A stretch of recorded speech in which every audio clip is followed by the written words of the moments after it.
every Sunday I do this, wherein we talk about your spiritual questions, maybe about meditation, about third eye, about spiritual traveling, about spiritual entities, no? Mga duwende, mga fairies, mermaids, kung may mga ganun kayong experiences, or mga questions about those things. If you're interested in those topics, we can do this every Sunday. Usap-usap tayo, kwentuhan tayo. No? Miss Rosel about sa mga duwende. So she's going to tell us a story about, uh, I'm not sure if it's her encounter, no? Pero it's a story about duendes. And it's something that we could learn, a few lessons from, spiritual lessons, or maybe even in life in general, no? So, sige, Miss Rosel, we're ready to listen. So, sige, Miss Rosel. Hello po sa lahat. Good evening sa inyo. Yung ikikwento ko sa inyo is about yung duwinding tinulungan nyo yung isang tao, pero in the end, kumbaga nakalimot siya. Yung pinag-usapan nilang dalawa is nakalimutan niya. So, Wait, pero pinag-usapang ano? pinag-usapan nilang kumbaga magbibigay siya ng ikikwento ko po Agreement? mamaya sir, oo. Mamaya Ano yung ikikwento ko agreement sila pala. ng duwende? Opo, meron. Pero bago ako mag-umpisa, hindi ko sasabihin yung pangalan ng tao at yung kung saan sila nakatira. At saka alam ko Yeah, for na, protection, no? Tao na opo, yun. at saka alam ko, sinabi niya rin yun na may nagsulat nito, isa sa kaibigan niya. Hindi ko alam kung sa Facebook or somewhere na parang pinapaabot sa mga tao. So, hindi ko na maalala kasi matagal Ano ng pinagsasabi sa panahon, mga kumbaga. tao yung storya? Kung gusto Opo. talaga mapag Gusto niya talagang ma-public para ang iba is makapulot ng matuto. aral. Opo. So, yung tao na yan, gusto niya ikwento yung kwento niya. Opo. Alright? Totoo po itong nangyari sa kanya. So, at least, no, merong permission talaga yung tao na yun. He's allowing his story to be shared publicly Opo. para matuto tayong lahat, no? Sige po. Salamat sa kanya kung sino man siya. Opo. Sige Ano, po. dati kasi meron na talaga siyang pera dahil nagtrabaho siya. Umpisa na lang natin ng ganito kasi mahirap umpisa mula simula kasi hindi kasi natin pwedeng ano yung public yung pangalan niya tsaka kung saan. So, dati siyang nag-abroad, tapos nagkaroon siya ng pera, nagkaroon siya ng mga ari-arian. Kumbaga nakapagpatayo siya ng like for example, ng barber or ng beauty parlor. Tapos yung Negosyo. pamilya, opo, tapos yung pamilya niya is mga kamag-anak yung humawak. So nung umuwi siya ng Pinas, nawala lahat yung pinaghirapan niya. Kumbaga, wala siyang nakuha ni piso doon. Alam mo naman sa Okay. ating mga, oo, hindi naman lahat, pero mayroon naman kasing mga ganong kamag-anak. So, anyway, umuwi siya, walang-wala. Tapos, nung time na sobrang hirap na siya, dumating yung duwende, pero hindi ko kasi natanong sa kanya kung anong kulay yun eh. Kumbaga yung duwending yun, nakatira doon sa bahay niya. Nung una, nagpaparamdam lang siya sa kanya. Tapos, pinanaginip siya na wag matakot kasi hindi naman siya sasaktan nila. Kumbaga, tutulungan pa nga siya. Tapos ayun, siguro hindi siya natakot. Kinabukasan, nag-usap silang dalawa as in nagpakita sa kanya face to face, yung duwende. Duwende. Opo, nag-usap po sila na na tutulungan siya, bubuhayin ulit yung mga negosyo niya, pero sa isang kondisyon na hindi siya pwedeng magpapasok ng kahit na sino sa mga kamag-anak niya, mga kaibigan niya sa loob ng bahay niya. So, umagri naman siya. Tapos, nung lumago yung negosyo niya, tapos nagkaroon siya ng boyfriend, nakalimutan niya na yung agreement niya doon sa maliit. So, Duwende. oo, bigla lang siyang nagkasakit ng walang dahilan. Naibinta niya lahat yung mga negosyo niya. Bumalik siya sa pagiging isang sobrang hirap. Yun yung, ano, Kumbaga, pag nasa taas ka na, wag kang makakalimot kung ano man yung merong agreement ka sa isang, kahit may tao o hindi tao, wag mo kakalimutan. Dahil pag kinuha nila yung pabalik sa'yo, sobrang hirap makaahon ulit. Kumbaga, pahalagahan mo kung ano man yung binigay sa'yo. Hindi basta-basta makalimot. Yun po yun, sir. So parang ano na recap lang para medyo mas maano namin. So basically, itong tao na to, may yung mga negosyo niya bumagsak, no? Bumagsak po, po. Tapos after nun, yung hirap na hirap na siya, yung mga duwending nakatira na sa bahay niya, sa room niya, gano'n, sa bahay niya, Opo, nagparamdam sa kanya. nagparamdam sa panaginip niya. Kinausap siya na wag siyang Sa kasi una pa nag-isip ka, Opo, pero nagpaparamdam na siya totally mula nung dumating siya. Hindi niya lang pinapansin. Parang sa atin din, di natin pinapansin. Pero nung ano, siguro sa nagpanaginip na sila, bakit parang ang manhid nito, parang ganun, 'di ba? Hindi man lang kami napapansin o ano. So, nagpanaginip na sa kanya. Tapos, ayun, kinausap niya na kasi nagpakita sa kanya. tapos nagpakita sa kanya In real, habang gising siya, gano'n. yes po. Dilat yung kanyang mga mata. Nagkwento ba niya kung ano itsura? Hindi po eh. Basta sinabi niya lang na maliliit na tao, na bata. So, hindi lang isang duwende, marami. Marami po sila. Parang ano, kumbaga bahay na nila yun doon eh. Kumbaga na, nung nagtayo ng bahay yung mga magulang niya, naisama yun doon ang hindi nila napapansin. So, parang mas naunang nakatira dun yung mga duwende. Yes po. Ah. Tapos, ang agreement lang na ni-request ng mga duwende ay Never siyang huwag ka na magpapapasok ng tao. magpapapasok ng kahit sino sa bahay mo kasi bahay din namin ito. Parang ganon. Yes. Oo, para hindi sila madistorbo din. Ah. So, Yun ang mabait ano. naman sila kasi ganun lang ang ni-request na, no? Na Yes po. part, maging peaceful lang, wala kung sino-sino papasok, no? Yes po. Kaya lang, meron siyang Naka, pinapasok. shoota niya. Nagkaroon siya ng boyfriend. Opo. Boyfriend ba? Boyfriend niya. So, nakalimutan siguro niya or wala na siyang pakialam. Kasi nga, parang feeling niya, sinayaman Hindi siya, na, di ba? Oh. mayaman na siya. Oh, hindi kumbaga parang sabi Umangatod niya, ka masyado ng buhay niya, gano'n. opo, parang iniisip niya, mayaman naman ako, hindi na mangyayari yun sa akin yung nangyari dati. O, parang hindi niya Ah, sineryoso yung agreement nilang dalawa nung maliit na tao. okay. So, Duwende. Ay, iba na opo, yun. nakalimutan niya. Siguro ganun na naman ang ibang tao, di po ba? Pag sobrang saya mo na, pag sobrang taas mo na, nakakalimot na kasi ang iba eh. So, Mga parang, pangako. opo, parang ano yun eh, um, lesson to learn din para sa lahat na hindi lahat ng bagay is mag-stay na mayroon kang ganon. Kukunin at kukunin pa rin yun sa'yo. Kaya, pa talaga, no? We should honor, no? Kung ano man yung mga agreements natin, no? Lalong-lalo na if yung agreement ay with the spiritual world, spiritual entities. At So, saka talagang kung hindi they naman will po really try to, kayang, ano, to hold you on to it, to fulfill that kind of agreement, no? kung hindi naman po talaga kayang panghawakan yung agreement na sinagot mo doon, wag ka na lang magsabing yes na gagawin mo yun kasi alam mo naman ano mangyayaring consequence sa'yo, di po ba? So, meron siyang Nagsisisi, third eye, di ba? nagsisisi po siya ng gusto, pero wala na, hindi na siya pinagbigyan ng second chance, kumbaga. Pero doon pa na siya nakatira, kasama pa rin yung mga maliliit na tao, mga duwende.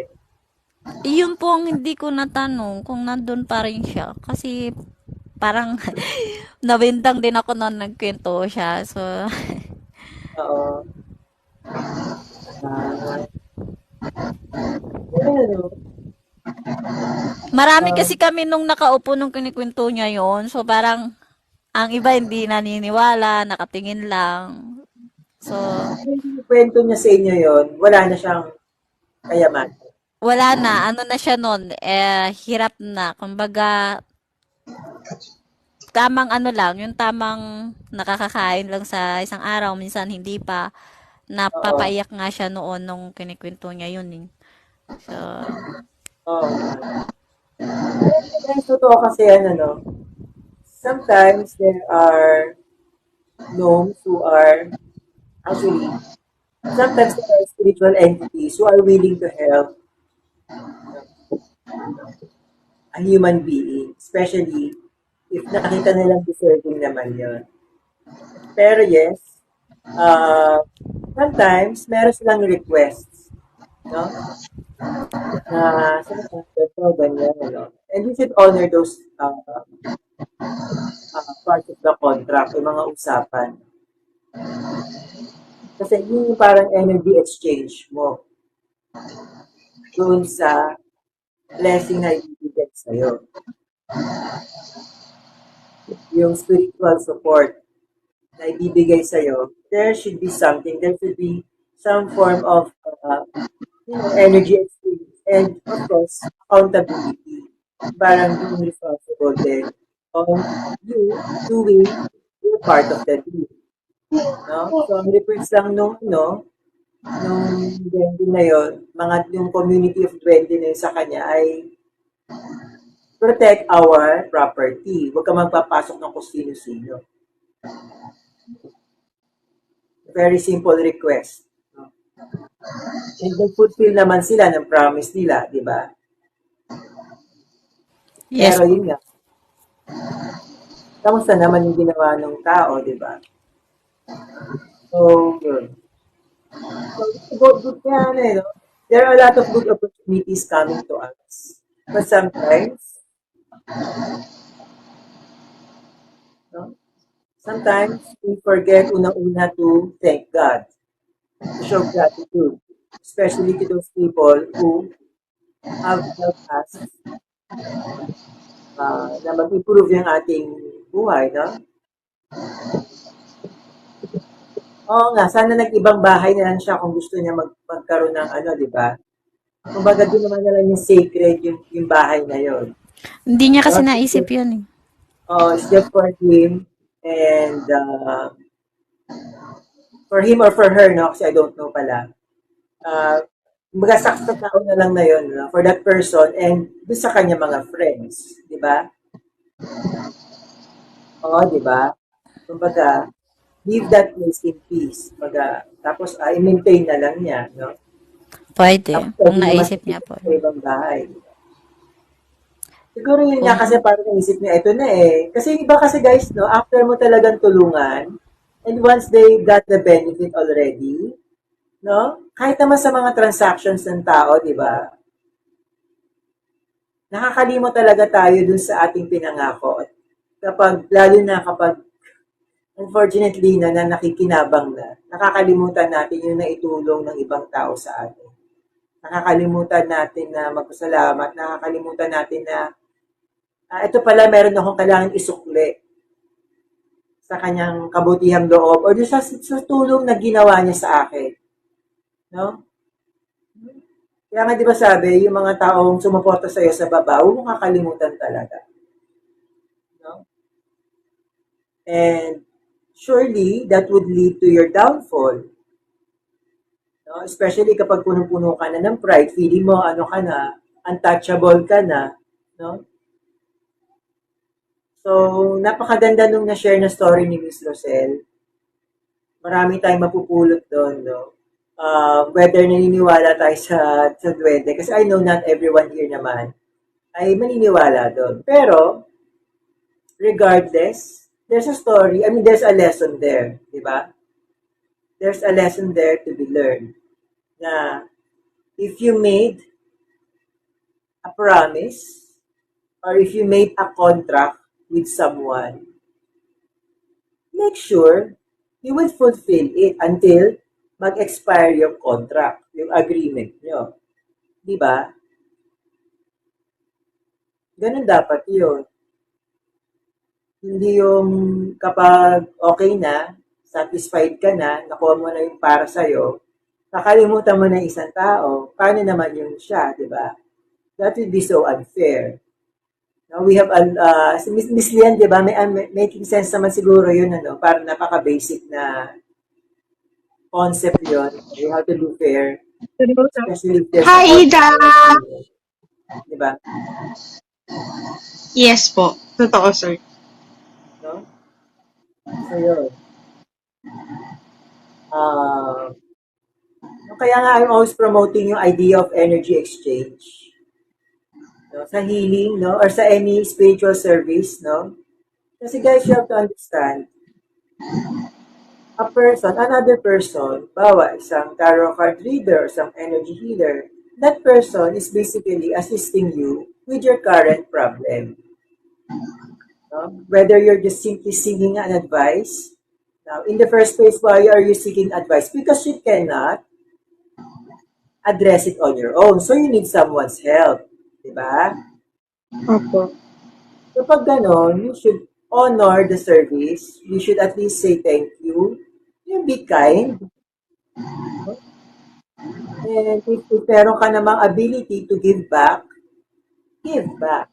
Diba? Pero kung hindi naman, at least pay forward in some other way. Especially, expressing your gratitude. No?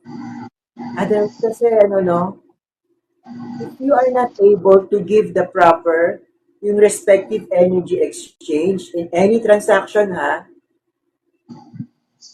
in any transaction, whether it's a physical, contract, or spiritual in nature, or between friends, na namin pinangako kayo sa isa't isa, tapos hindi ka nag-follow through, na the universe will make sure that you will pay up to the last cent.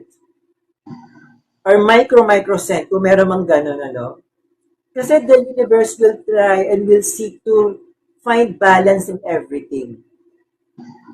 So if a person will try to escape his or her responsibilities, feeling niya siguro, na siya, untouchable, and, I can take advantage of the situation of this person because very, very nice naman siya, and he has no ability to come after me. May iba kasi ganun medyo, unfortunately, may term tayo sa mga Pilipino doon, parang magulang. Diba? You take advantage of another person's kindness. Now, the universe is very wise and very powerful to put you in the right place para matutunan mo yung lesson mo. And you will really pay for it. Kaya yung iba na lang, sabi nila, wala naman akong ginawa . Pero actually, they are in denial. Alam nila yung mga pagkukulang nila. We cannot escape our negative karma. So we should always try to be kind, to be nice, and be humble. Huwag makakalimot magpasalamat, ganyan. You have no idea, guys, how much power the virtue of gratitude has. The virtue of humility has. It's very, very powerful. It can open doors of opportunities for you if you are full of gratitude and full of humility in your heart. Mapapalambot nyo yung puso ng ibang tao naturally, no? Not in a scheming way, Iba kasi scheming. So, yun. Anyways, maraming salamat, Ms. Rosel. Marami kaming napulot na doon. Miss Lian, meron ka bang gustong idagdag dun sa nakwento ni Miss Rosel, na kung may lesson ka ba na nahugot aside sa mga nasabi na natin? Maybe you could share a few ideas. Ano nga ba? Siguro guys, be careful na lang. Kasi when you mess with spiritual dealings, hindi yan kagaya ng tao na pag naloko mo, kaya mo siyang i-withstand. Again, we are talking on the spiritual side, a side that we are not fully immersed and aware of. Yes. We have to take into consideration na tao lang tayo. We have limited understanding of what it is in their world. So, sabi nga nila, di ba, kaya kadalasan yung matatanda, sinasabi na, magsabi kayo ng tabi-tabi po, babi-babi, yung mga ganon, kasi you don't know what you're messing with. Especially when you have a deal with them. Hindi yan kagaya ng tao na pag hindi ka nagbayad ng utang, hindi ka makukulong. Hindi ganon. Iba ang batas in spirituality, iba ang batas ng tao. So, kung ganon, it's best na wag tayo pumasok sa ganong deals kasi unang-una, kahit ako, natitempt ako niya na parang gusto ko nga sabihin kay Sir Fred, turuan nyo naman ako para may mag-deal sa akin, magbigay sa akin ng ganito, milyon or anything. Kasi that is, alam mo yun, yung physical self mo, you're eager to get that gratification na abundance and everything, and we feel that comes with money is everything. Peace, yung parang feeling nyo wala ka ng responsibilidad. In an ideal world, masaya. Pero again, we have to take into consideration, hindi natin alam kung ano ang pwedeng mangyari sa hinaharap.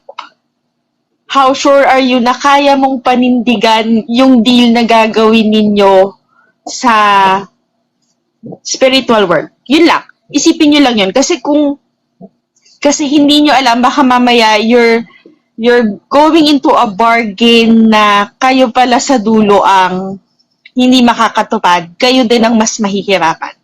Yes. At as tempting as it may sound, kailangan nyo maging conservative. Hindi ito kasi pag ang deal sa spiritual side na break ninyo, hindi siya ganun kadaling ayusin na simpleng sorry, okay na. Kadalasan yan, meron niyang balik. Ang tanong, kaya nyo ba yung hihingin nilang kapalit? Lalo na yung kwento ni Miss Rosel, di ba? Ang hiniling lang sa kanya ganito, if hihimayin niyo yung kwento, walang sinabi doon na kung i-break mo to, ito ang kapalit. Ang sabi lang niya, ito lang hinihingi ko, wag ka magpapasok. So isipin niyo yun. Minsan, kailangan natin pag-isipan before tayo mag-decide kung ano ba talaga yung mga kondisyones ng papasukin kong deal. Kasi yung deal na pinigay kay Miss Rosel, kung iisipin ninyong mabuti, hindi siya hindi siya transparent. Kasi sabi lang sa kanya, tutulungan kita, pero ang kapalit lang ha, wag ka magpapapasok. Hindi naman sinabi na pag nagpapasok ka. Read the fine print. Opo. Yes, wala. Hindi niya alam kung ano yung kapalit na hihingin sa kanya. Yeah. Siguro kung alam niya yon, sa kanya isipin na, ganun ba? Sige, pwede bang isang beses lang pag yumaman na ako, tanggalin ko lang lahat ng gamit ko para umalis na ako dyan. Pwedeng ginawa niya yon kung alam niya. Kasi hindi niya alam. So, isipin nyo, kahit gaano siya ka-tempting, pag-isipan nyo rin. Kasi hindi, again, nothing in this world comes for free. Lagi yang may kapalit. Bingo. May it be energy, may it be life, anything. Lagi yan may kapalit. Make sure na kaya nyong panindigan yung kapalit before kayo pumasok sa kahit anong dealing. Sa tao man, lalo na sa spiritual world. Yun lang, sir, ang gusto kong i-add. Thank you. Ganda na sinabi ni Miss Ian about it. Ito yun, this is very tempting, no? I know stories, no? As tayo sa nakwento kanina. Maybe in the future, pag-usapan natin yung mga ganung stories pa, no? Pero, yung mga biglang yaman, yung mga instant, parang abundance right there in front of you, no? A pot of gold right in front of you. Yes, those things can be manifested by the spiritual beings.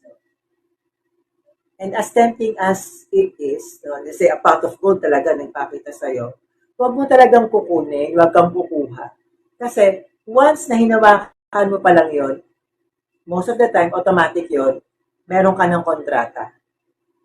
And sometimes, most of those spiritual entities who are offering or lavishing you with abundance, with gold, no? With gems, pearls, ganyan, no? Mga tinitempt kayo na ganyan, they will not really tell you what's was in exchange for their kindness or for their generosity. No? Pero alam niyo ba guys, most of the time talaga, siguro mga 90%, it is your soul that they want. They want you to serve them. No? And when you talk about serving them, hindi lang yung earth years nyo dito ang pinag-uusapan. When you expire, when you leave this planet, you leave your life here, they are waiting for you on the other side. And then, the actual contract of you giving back in service will begin. No? So, you will serve them. For how long?